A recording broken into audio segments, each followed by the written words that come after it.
Today I'm going to show you how to remove the brakes on your boat. The brakes help you stop a little quicker on the water and let you park in one spot with the parking brake feature. Some bodies of water require brakes as a safety regulation, especially if there's a lot of marinas. Some systems have anti-lock brakes to prevent prop slip. This engine doesn't have that, but you can get a 4 or 5 blade prop that will also prevent prop slip without the ABS system installed. I'm removing the brakes because it robs you of efficiency and top speed. It also rusts after a few years and squeaks if you're in salt water. It's also pretty expensive to be replacing the pad, rotor, and replacing the fluid almost every year, and it's pretty complicated to do that. Alright, so here's a full maritime stop, or as us boaters call it, an FMS. You can see the boat slows down as soon as I hit that brake pedal. The brakes are hydraulically actuated from the trim system, so when you hit the pedal in the cockpit, the brakes engage. Now I'm sure you're wondering, how am I going to park the boat when I take the brake off? Well, I'm just going to use the anchor. You can throw the anchor out and then tie a rope to a cleat, and that'll stop the boat from moving while parked. Alright, now let's remove the brake pedal from the cockpit.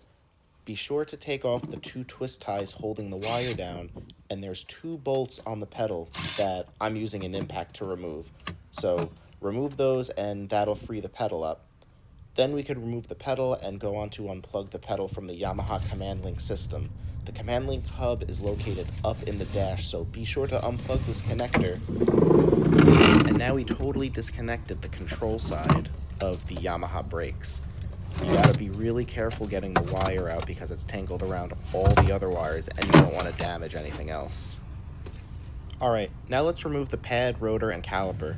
We'll go to the back of the boat and remove this castle nut, which is on the prop shaft.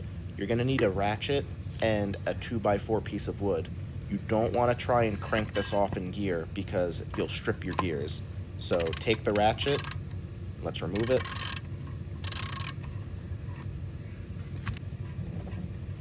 Alright, now that we have the castle nut off, we could remove the washer that's under it and then slide the prop off. Sometimes the prop could be a little stuck if it hasn't been greased, but you can bang it off with a rubber mallet or use the piece of wood.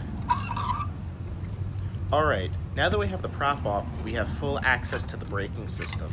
We can remove the caliper with something as simple as an adjustable wrench. Just undo the set screws connected to the lower unit that's holding the caliper on. So there's 1 screw on each side, and once those screws are taken out, you could just pull the caliper away.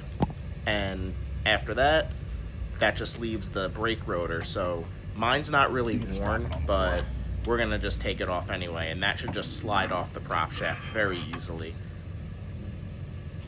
Get out of here.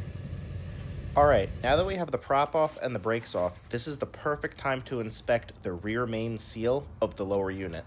Sometimes fishing line will get wrapped around the prop shaft and make its way into this seal, causing you to leak gear fluid. You should also wipe away any old grease that's on the prop shaft or the rear seal. We're going to re-grease all of this. Even though it looks delicious, do not eat this. Okay. Now that we have the prop off, we can work on taking it apart and re-greasing everything. You can take the spacer out of the center. Sometimes that gets stuck, but you can use a couple of screwdrivers to get it out. Next, we could flip the prop over and pull out the thrust washer. Make sure you note the orientation of this before you reinstall it. Mine's stuck, so I'm going to use an adjustable wrench to try and unscrew it.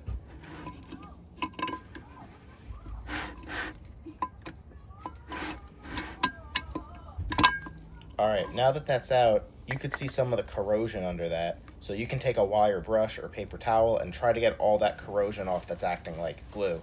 And then we'll re-grease over this.